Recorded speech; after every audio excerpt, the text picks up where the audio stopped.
use the war emergency for the first time in about... This is Jim, and Receiving this message. We are Ken Jennings and John Roderick. We speak to you from our present, which we can only assume is your distant past, the turbulent time that was the early 21st century. Fearing the great cataclysm that will surely befall our civilization, we began this monumental reference of strange and obscure human knowledge. These recordings represent our attempt to compile and preserve wonders and esoterica that would otherwise be lost. So whether you're listening from an advanced civilization or have just reinvented the technology to decrypt our transmissions, this is our legacy to you. This is our time capsule. This is the Omnibus.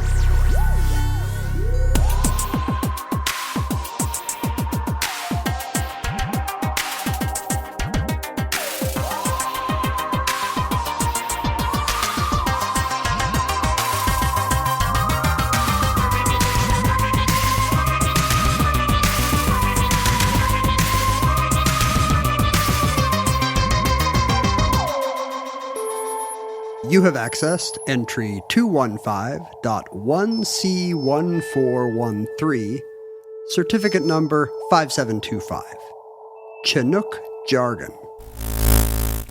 Aldenaike econom kabamantsaike. Klush matsaike klush kamdax ikdenaikawawa. Alabasjaka masleit. You're a Northwesterner, and you, Born and bred. yeah, you're familiar with the fact that, like a lot of regions in the United States, we have a lot of Native American place names here. Yes, maybe more so than other places, or maybe they just stick out to me because of they're fun to say. Yeah, in New England, there are a lot of places that are named for, the sort of original Native American names. And those are fun to say, too. They are. Connecticut, Narragansett. Right. And I think that's probably true in the Southwest. I mean, all across the United States, really. One of the things we did as we pushed the inhabitants off the land is we kept their names for places. Why are their names so much more fun to say than ours?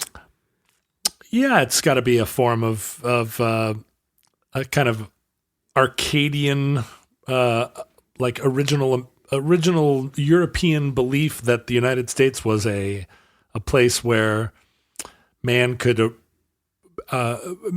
Humans were already living a kind of blissful, naive state of sort of oneness with nature. But also universe. gave things a lot of fun names with like a lot Fun of hard names. CHs and comedy Ks. The actual people kind of made it difficult to maintain this Arcadian vision, so they kept the names. Right, we got rid of the people, the inconvenient but kept all the funny comedy Ks. But in the Northwest, I think probably it was like the native populations here were the last to be contacted by Europeans. They were smart. They were as far away as they could get. And lived side by side with European settlers for a lot longer, I think. Probably because the Europeans were sparser here for longer. Right. And there was I think there was a longer period where there was a kind of communal living arrangement, maybe not longer in time because, of course, New England Europeans lived side by side with the indigenous population for 2 centuries, right? Before finally there were just too many Europeans. Yeah, in small numbers, Europeans add a lot to a peninsula or a party. Sure. But you get too many of them. Iron cooking pots and whatnot. It's great. But you're saying out here it lasted later, right? It lasted later, right? It lasted into living memory before the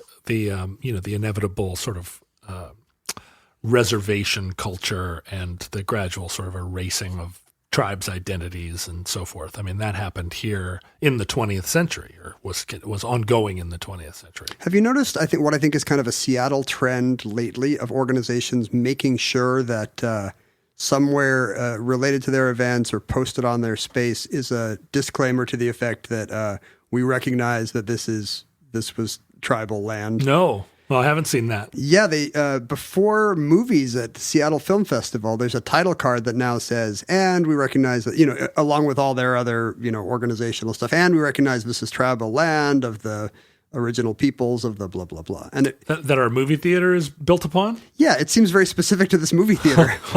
What did they find out? No, I think it's just kind of a general disclaimer. And it kind of feels like lip service, Yeah, well, we're not sure. actually going to do anything. But just so you know, this was not always like white people territory. Right. That's kind of the problem with that sort of film festival pandering. But It's awareness, and it costs them nothing.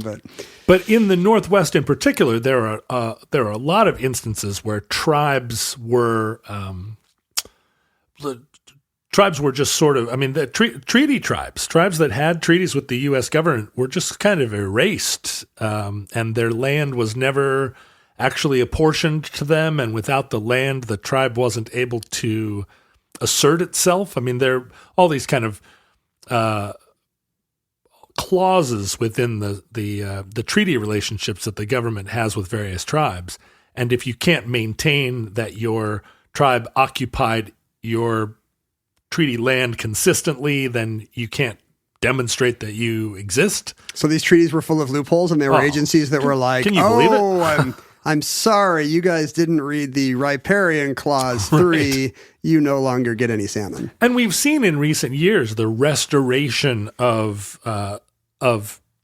regional, tribes regional to the Puget Sound, as they, as the remaining members of the tribe are finally able to convincingly assert their existence, and then they end up being sort of granted new land. Especially now that the organizational benefit of the doubt, probably trends in their direction for the first time in 500 years. Right. When in the past, any kind of government inspector or judge would be looking for a way to take the land away. I think it's the film festivals that really start the process. I don't use the word hero lightly, John, but in the Northwest, there was a great proliferation of tribes, and you kind of think of without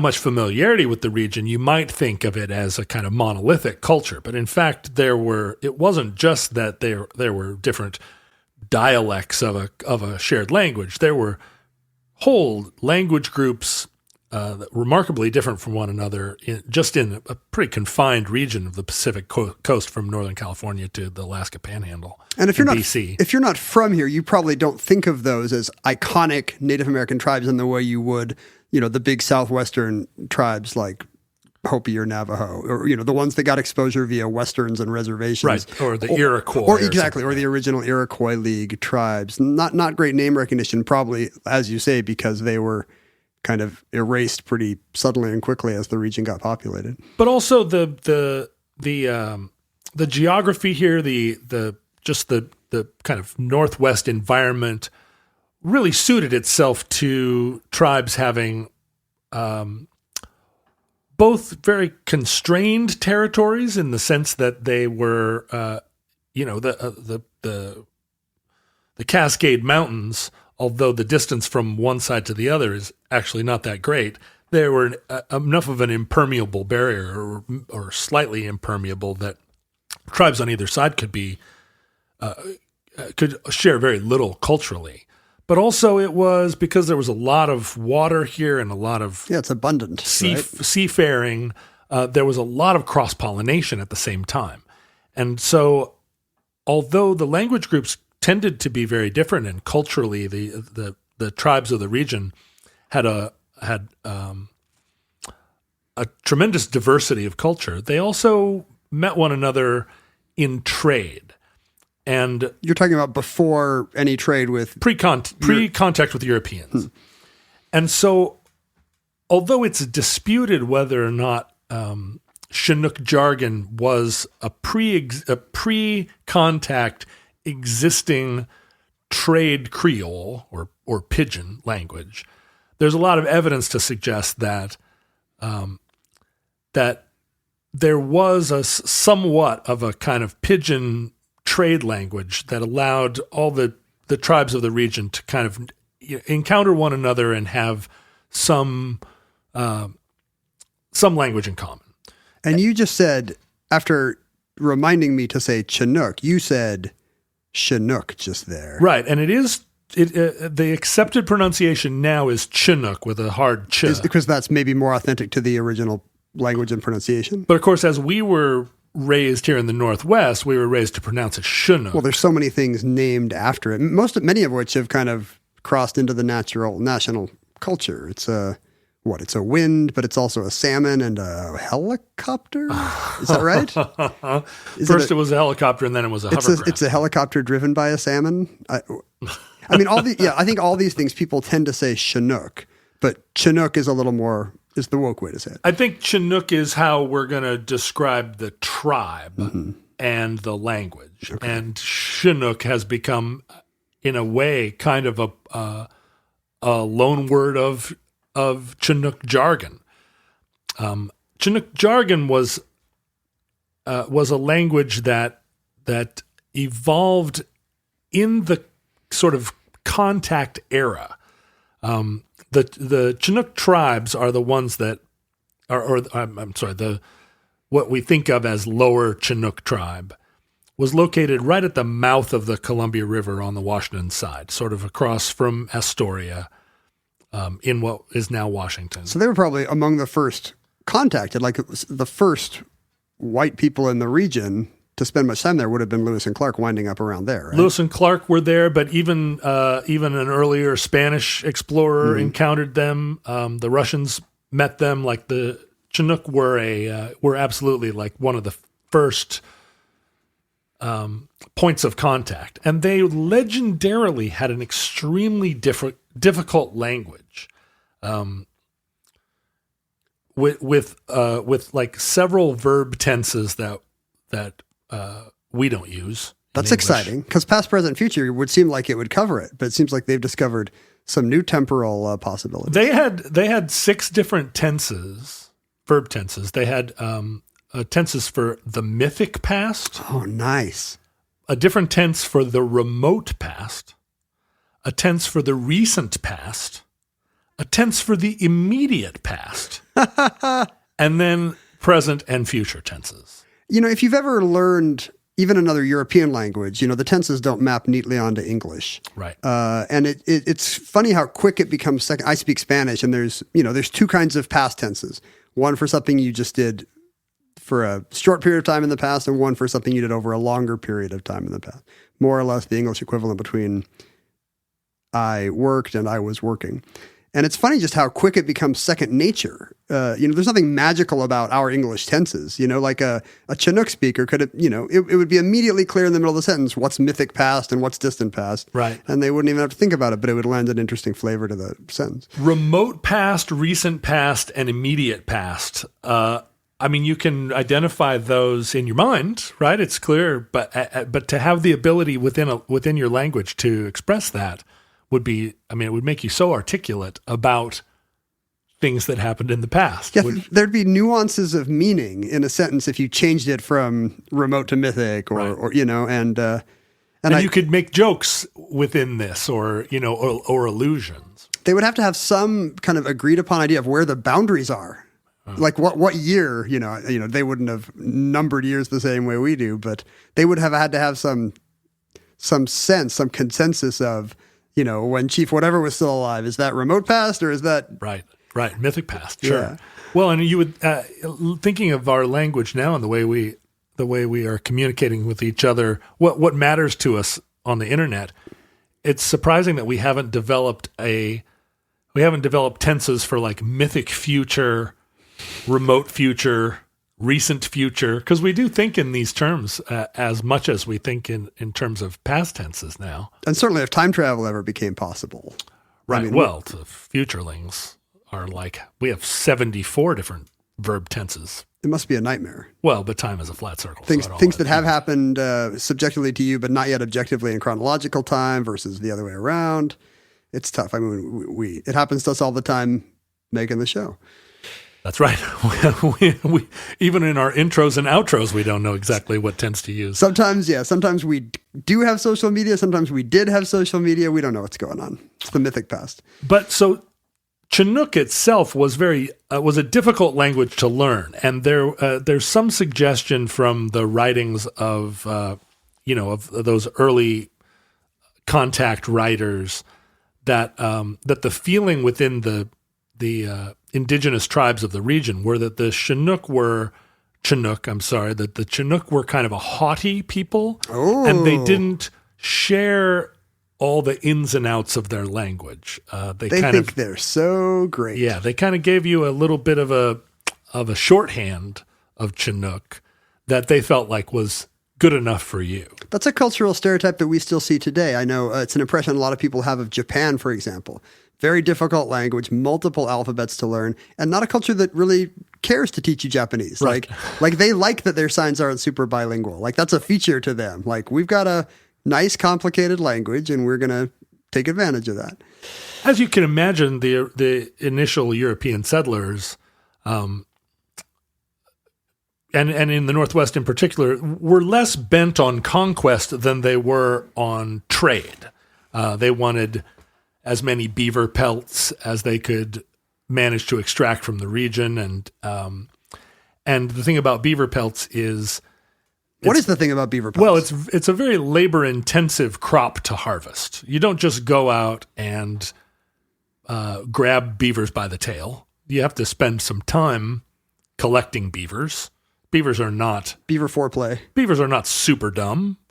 You have to trick the beaver. Yeah, they're not as smart as like a owl. Maybe, I'm not sure. Does the owl have a graduation cap on? Maybe how many licks does it take to get to the center of a beaver dam? Otters seem smart. Do you think beavers are dumber than otters? My experience of interacting with beavers and otters is that I think otters are smarter than beavers, but it's because otters are cuter than beavers.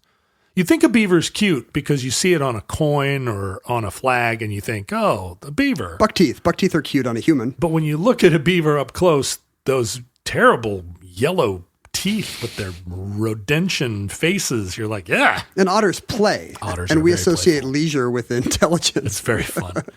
But so the initial Europeans to the region were interested in working with the native population to try and incentivize them to hunt on their behalf, or to trap rather. But also, I mean, it was like any early contact culture, it very quickly mixed, and there were a lot of French sort of voyageurs here. There was the Hudson Bay Company. Everybody wants pelts. There were, as you say, Lewis and Clark. A lot of people arriving in the region. There were Russians. There were the Spanish initially, and so very quickly, a kind of lexicon started to develop, and some of it, it was rooted around the Chinook because they, as you said, kind of held a pole position over the Columbia River, which was the main thoroughfare. Right. But another early population contacted by or encountered by Captain Cook and a lot of the original visitors to Puget Sound, European visitors, were the Nootka up on Vancouver Island. The Nootka. The Nootka were sort of famously like a First Nation encounter that was written about pretty extensively. There was because it went badly. Or? Because it went badly. There was the Nootka actually raided a European ship and captured some sailors and held them as slaves, and held them for over a year. That's a fun little turnaround on the usual story of enslaving whoever the natives are. Like, this is dog bites man. Well, and there was a lot of. Sorry, man bites dog. I said it wrong. It's like dog bites man. That famous story we've never heard. But it was not slavery was a component of pre-contact native populations here in the Northwest, as I think it was all across the Americas. But these sailors were captured and then eventually won their freedom, and then wrote a book. One of them famously wrote a book about his time with the Nootka, and it was an early glimpse, an inside glimpse of like what the actual culture was. I think how glamorous that would have seemed at the time. You know, this brave young man fighting his way to freedom somehow in the rugged Northwest with his brutal slave-owning oppressors. And really a somewhat of a unique experience in that most of the time those contact narratives are written between populations that are trying to interact with one another, either on their best behavior or at war or in some kind of trade relationship. Not generally do you hear about it from the perspective of someone who is like an indentured servant, but also a Westerner, and so able to, I mean, you get a real insider view if you're the one that's cleaning out the outhouses. Yeah, I want to read it. It's actually a great book.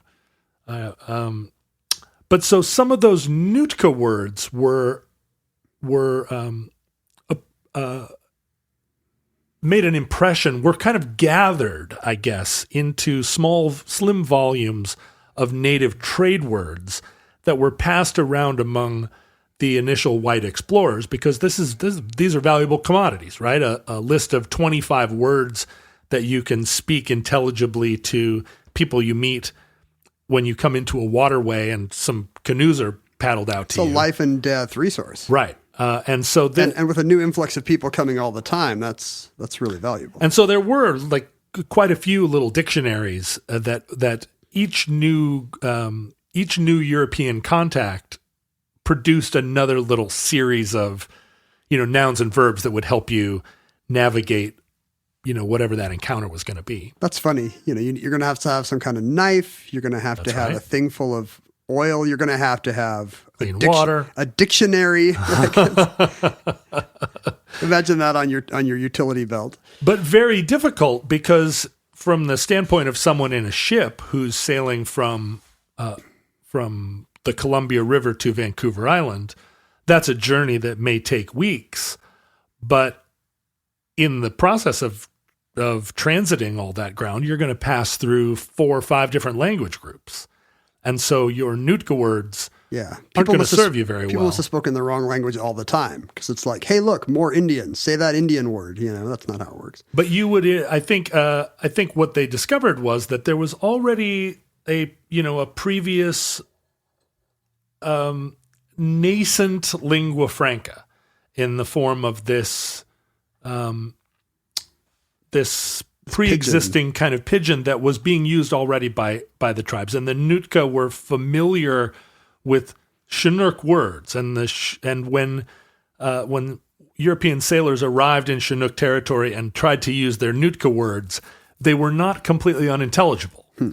And over the course of these early, this sort of late 18th century period of exploration up through Lewis and Clark, every one of these encounters produced a little bit of this cross-pollination, so that by the time Lewis and Clark arrived on the West Coast in 1803, they were already able to sort of identify a Chinook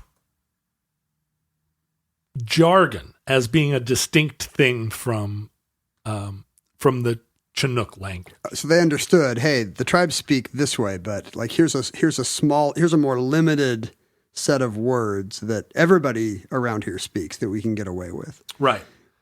And there's some suggestion that the idea of a jargon, which now is incorporating native words from a few different languages, but also English words, because of course in every one of these encounters, when someone says, when a native person says "skookumchuck," the English person is going to respond with whatever their interpretation of that word is, and that is then going to be right. They're going to trade that. What is Skookumchuck's the name of a river? Does it mean something in Chinook jargon? And I assume it's called a jargon because it's vocabulary for a specific activity. It's for trading, and that makes it jargon. It's the jargon of a particular sector of life or profession. Well, we'll talk about that in a second. So skookum is one of the major Chinook jargon words, and skookum is a word that I grew up with. Really? Yeah. Like you heard people would say this, or you knew it? You knew of it as a native word. People would say it. So my my earliest relatives to arrive in the Northwest got here in the early 1880s.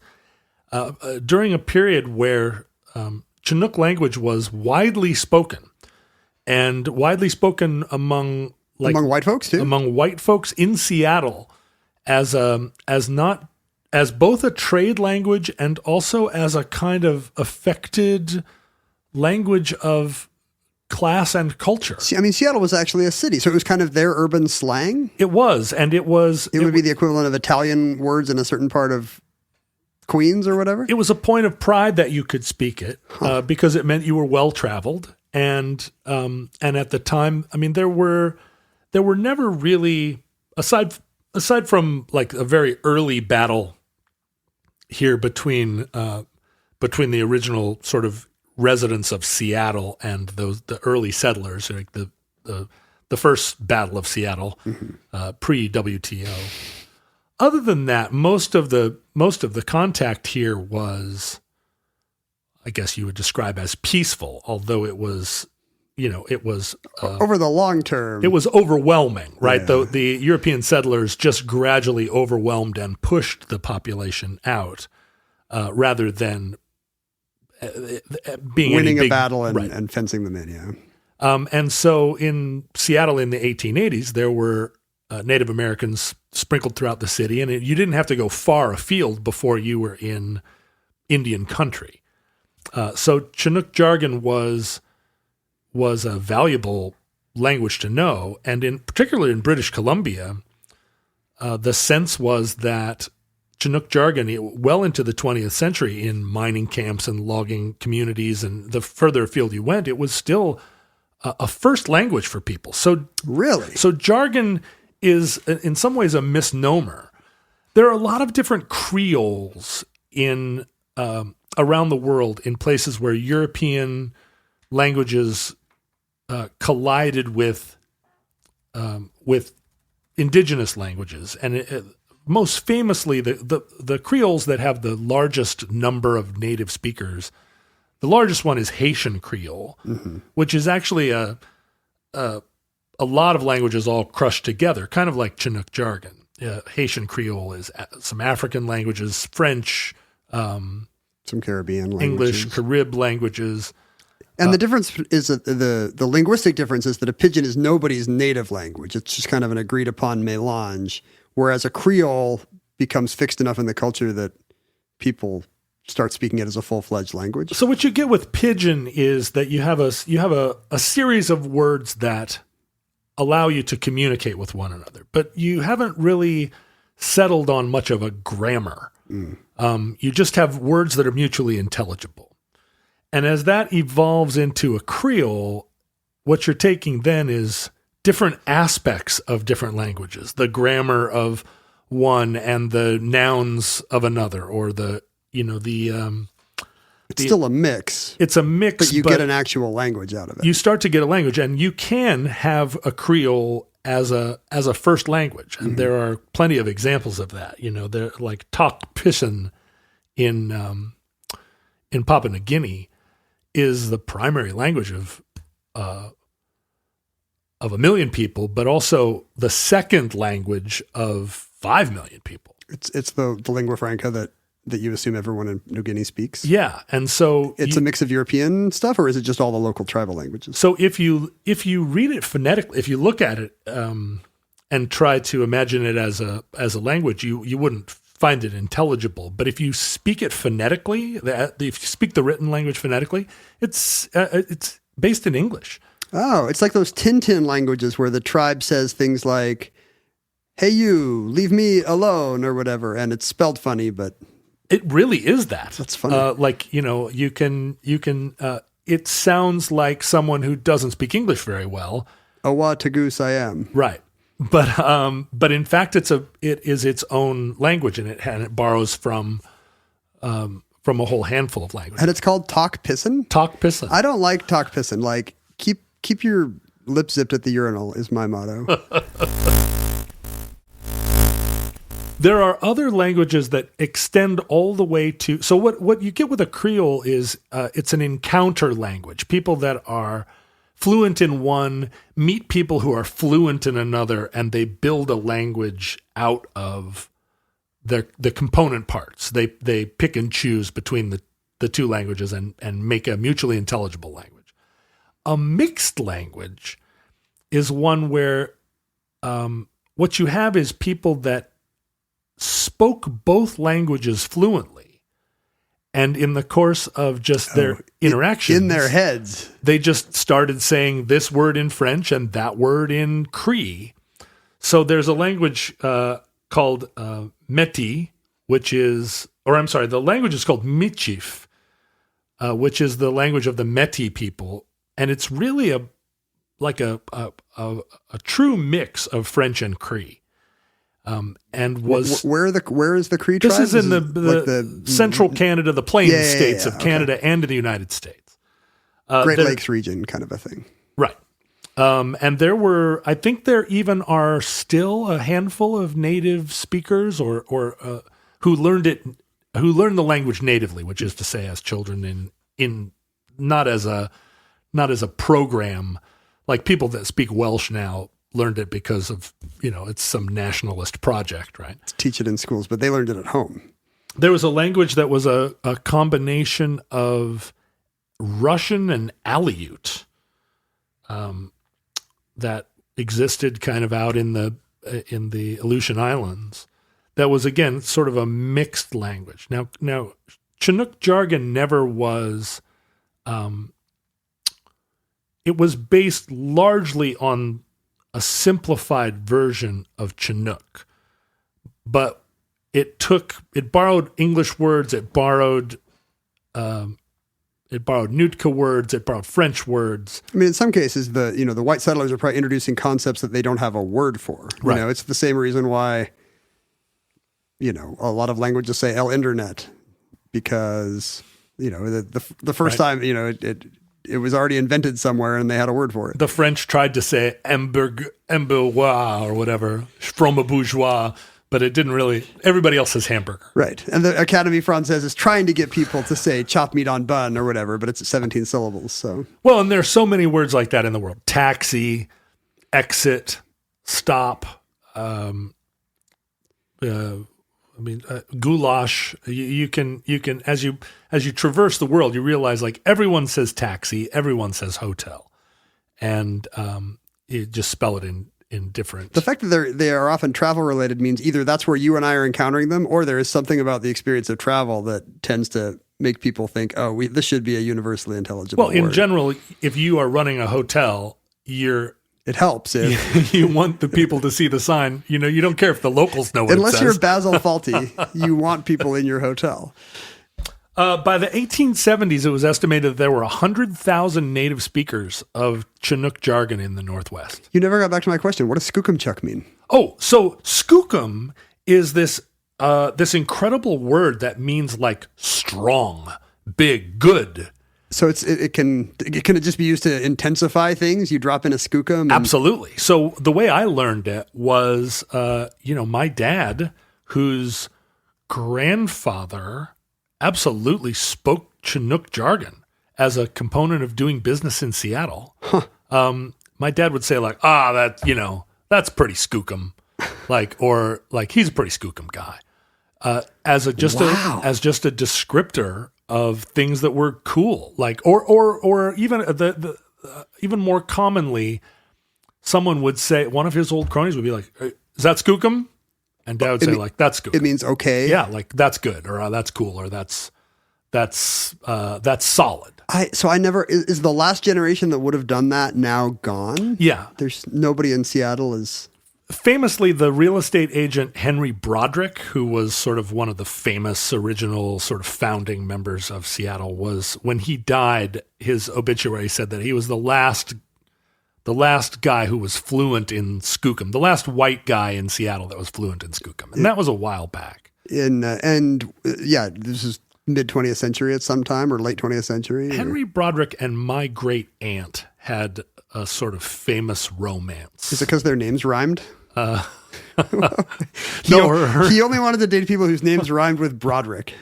Her last name was Rochester. So I see. Doesn't really Broderick and Roderick, but Henry Broderick played an outside role. Is that in where our you got family. your name? Henry Broderick and Elaine Rochester had sex, and the Rodericks were born? No. Oh, well. But some other words that you might know are potlatch. Oh, I mean that one still gets taught in Seattle area schools, and I'm sure anybody taking anthropology. And it's some kind of a gift trading scenario, right? Yeah, that's a jargon word for a dinner where everybody brings something, right? And the Wait, so our more traditionally American word potluck is derived from potlatch. a potlatch? Yeah, so a potluck dinner is an extension of Chinook.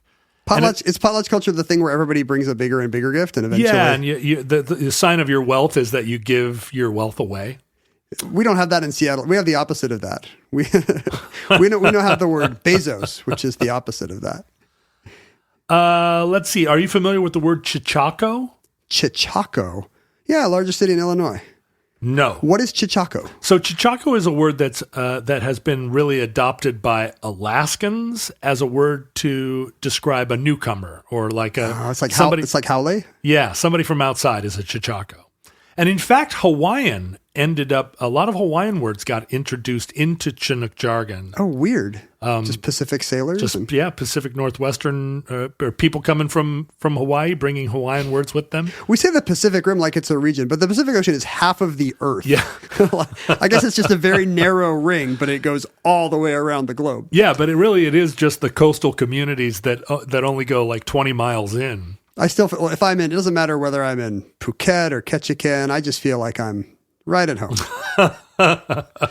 There is a Pacific Islander community now that is kind of asserting its identity across great distances, so that Tongans and New Zealanders are making common cause with Aleuts and Really? the tribes of the Northwest, and sort of, I think, trying to create an idea that it's a common identity, a common lineage. Yeah. If you're really going all the way from Samoa up to the Aleutians, that's bigger than any nation on Earth. Right. It's just most of it has population 0. Use your Aleutian. Oof. Volume 1. Boo. That's going to be my my dictionary that I make for this, and to be followed by Use Your Aleutian Volume 2. There was a word that was I think more common when I was a kid, which was Siwash, which was a sort of a word that was meant or that described a native man. A Siwash is it's an indigenous person, an Indian man in particular. Okay. But that has become a slur. So it's not, even when I was a kid, it was. I mean, but when I was a kid, there was a lot of. You could say slurs when you were kids. Yeah, there was a lot of anti-Indian racism that passed by like uncommented upon. But now that word is commonly sort of regarded as a slur. The word for an Indian woman was klooch.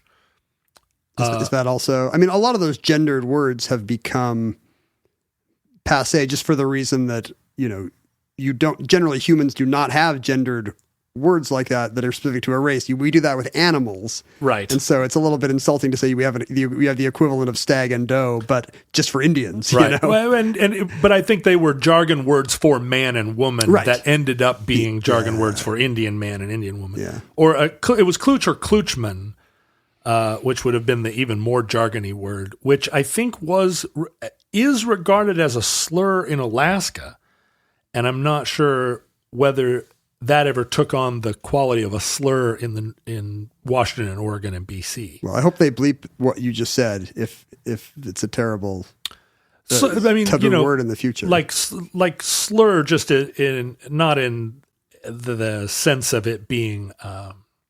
It's not conveying anything unique. There's no.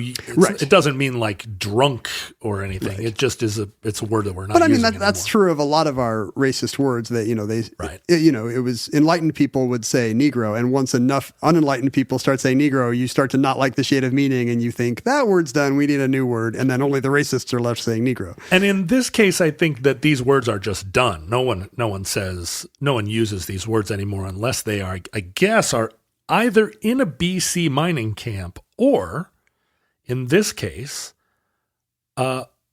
in Oregon and some other regional places. There's now a movement to rediscover Chinook jargon and teach it to kids as a first language. Oh, interesting. Why wouldn't you teach just the actual first language of the geographically appropriate tribe? Well, interesting that you would ask. So in Oregon, during the period when tribes were beginning to be displaced and put together on reservations, if you can imagine that the culture that would put different tribes together in reservations did not make a tremendous distinction between different tribes. Two kinds of people, us and not us. And so in Oregon, there is a tribal community called the Grand Ronde, which is it's on sort of northern coastal Oregon. Mm-hmm. There's a big reservation that ended up being the home to a pretty wide variety of tribes that did not share a culture really with one another or a language. And they were all kind of put together on this reservation. And Chinook jargon was sort of what they had as a common tongue. And now as the tribe, and then Chinook jargon went away in the course of the 20th century. The number of people that were born speaking it, raised speaking it as a first language, gradually died out, and it didn't continue to be taught. Is it pretty much zero now? There's some speculation. I mean, not only Chinook jargon is gone, but Chinook is gone. A lot of the regional languages are just there's no one speaks them anymore. But there's now an attempt being made to rediscover the language, and because the residents of Grand Ronde and represent all these different tribes, all of whom have lost their language, really Chinook jargon is the only language they had in common, and they're making a strong push to relearn it and to teach it to their kids. So if you're on tribal land in the Pacific Northwest, or even in some place where a government agency is trying to look inclusive, signs will be bilingual. Yeah. And the English signage will be followed by something that uses Roman orthography, our alphabet, but it's clearly a native language, and there's like tons of accents. And there's question marks in it.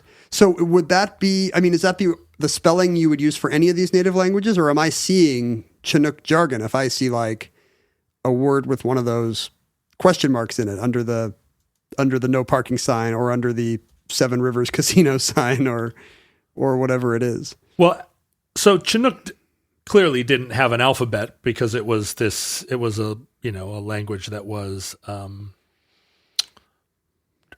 even Chinook wasn't written. There's no writing in that culture. But in the mid-1880s, a man by the name of Père Lejeune in BC. He's a priest, I guess? Yep. Or he's a pear, a delicious pear. Right, he's a delicious pear.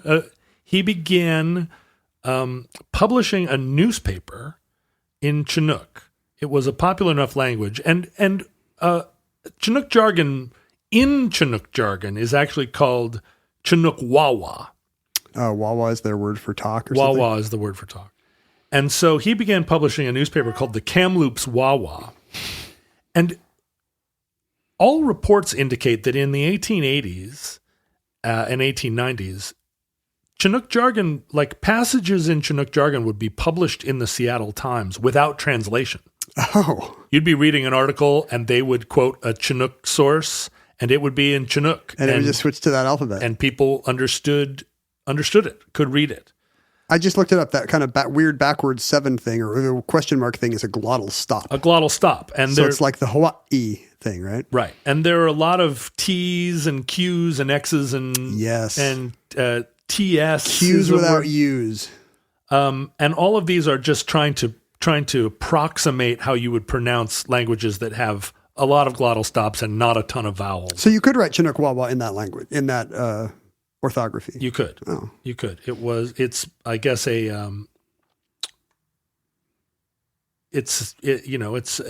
whatever, an attempt.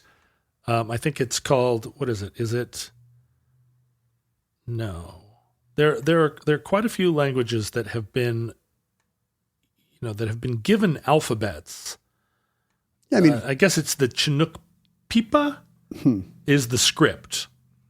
And actually, it began as a kind of a stenographer's shorthand that then was kind of then it was adopted by Father Lejeune, who began sort of publishing Kamloops Wawa in that. It was a French stenographer's shorthand that then he sort of added all these different different sort of pronunciation hints and clues. And we see it written in Seattle on various, at Chief South's plinth and down in Pioneer Square. Yeah, if you just go to some place that has a list of signs about the life cycle of the salmon, some culturally sensitive city planner might put a Chinook translation below the signs. Right. And this desire to reestablish it, actually the Lane Community College in Eugene, Oregon, has started teaching a 3-semester unit on Chinook Wawa. I wonder who's taking it. Curious, socially aware white kids, or probably a mix of that and residents of Grand Ronde and people that are trying to reestablish a more concrete native identity within the communities here that are all kind of each one trying to remember its past that was pretty systematically erased and reestablish some kind of shared experience. A woman by the name of Sequoia Edwards wrote a book in Esperanto, translating Esperanto into Chinook, which seems like a real sort of tilting at windmills project. Is it like a dictionary, or is it? I think maybe a guide. It's an Esperanto speaker's guide to Chinook. I see. It's how to learn Chinook, but the text is all in Esperanto. Right. Yeah, there's got to be a huge audience for a book like that. The question is where is she going to find a bank that'll cash a check that big once she starts getting her royalties? I think my understanding from my dad and and the sort of elders in my family was that by the 1930s in the Northwest, it was clear that Chinook was dying out. And there was a lot of sentimentality about it. It was, again, a kind of, they sort of forgot all the troubles and remembered a more halcyon time when the old timers and the local tribes, got together for potlatches and traded beaver skins, and weren't those the days? Obviously my dad had never really heard Chinook spoken, but enough of his grandfather's generation still sprinkled those words into conversation that it made it all the way down to me. Well, I think that's skookum. And that concludes Chinook Jargon, entry 215.1C1413, certificate number 5725, in the omnibus. Now, if anything we've said in any language or orthography today has sparked any interest in you, you can look for ways to communicate that to us in Esperanto or some mix of Esperanto and native Pacific Northwest Pidgin. Whatever language you speak, we will make every attempt to understand that, whether we get that on social media, at Ken Jennings or at John Roderick or at Omnibus Project, or on our Facebook or Reddit Futurelings fan groups, or if it's an email we receive at the Omnibus Project or gmail.com, or a physical item that you want to send to us at P.O. Box 55744, Shoreline, Washington, 98155. I do want to show you this, John. Which we received from a photographer somewhere in the Berkshires who brags that he's our 13th Patreon. Oh, well supporter. done. 13 is my lucky number. I'm glad that they tell people their numbers so you can feel like an early adopter, a hipster, a Microsoft stockholder. That's right. You got your little badge. I know my brother still knows to this day what number of Guided by Voices fan he is by virtue of some 100 t-shirt giveaway from way back in the day. I had an REI number from the early 70s, and in the early 80s when I went to REI, they couldn't find my number because it was before computers, and I'd moved from Washington to Alaska. And so even then, as a young teenager, I was extremely offended that I had to get a new REI number. Do you know how low your number would have been? Well, not that low, but it was from 1977 or something. It was when they switched over the computer from Chinook to COBOL. Yeah. And so I have an REI number that now when I go into REI is regarded as a very low number because I got it in 1981 or something. But I'm... It's a fraud. I've asked. I've said, go into your records and find my original number. And nobody, they're like, get out of here, old man. You can't file a Freedom of Information Act request with REI. Anyway, Eric has sent to us, he's a big fan of submarine klaxons, and he has sent us a modern reproduction, an Auga He told air me horn. about this. He sent me a message. He's saying it might be so loud that you may need to stuff something down the... we have our horn. headphones on. Do you want to give it a honk? Do you want me to honk it? Well, I'm going to have to plug it in, right? I don't know. Does it take normal power? There's a very long cord. So 110, 111? So you can put the... whatever it takes. So you can put the horn far away from the button and therefore your ear, I guess? Should we try this now? Or should I hook this up and then use it instead of a bell when your puns are especially bad? We will definitely scare your neighbors and possibly our listeners. This is an Auga horn, It's right? an Auga horn. I think that's the technical term, yeah. But I'm not sure if I know how to set it up, so we may be... Yeah, let's just work on this another time. I'm going to put this in my truck, I think. That is going to be exciting. Dive. And I guess I kind of halfway mentioned the Patreon. You can also contribute. You don't have to send John sound effects devices, but if there's any other way you'd like to support that show, we would be grateful for your ongoing support at patreon.com/omnibusproject.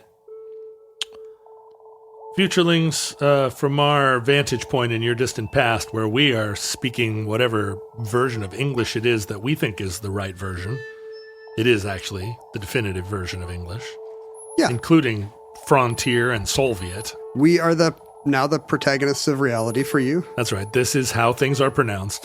In fact, the way I pronounce words is how they are canonically pronounced. So the correct way to say Chinook is to alternate Chinook and Chinook. Chinook and Chinook. Just as John did in this show. Depending on whether or not you're talking about the wind or the language. Or the remote past.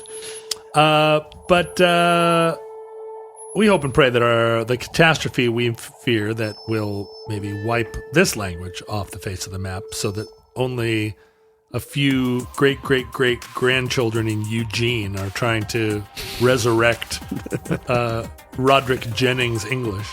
We hope that catastrophe never comes. But if the worst comes soon, this recording, like all our recordings, may have been our final word. But if Providence allows, we hope to be back with you soon for another entry in the Omnibus.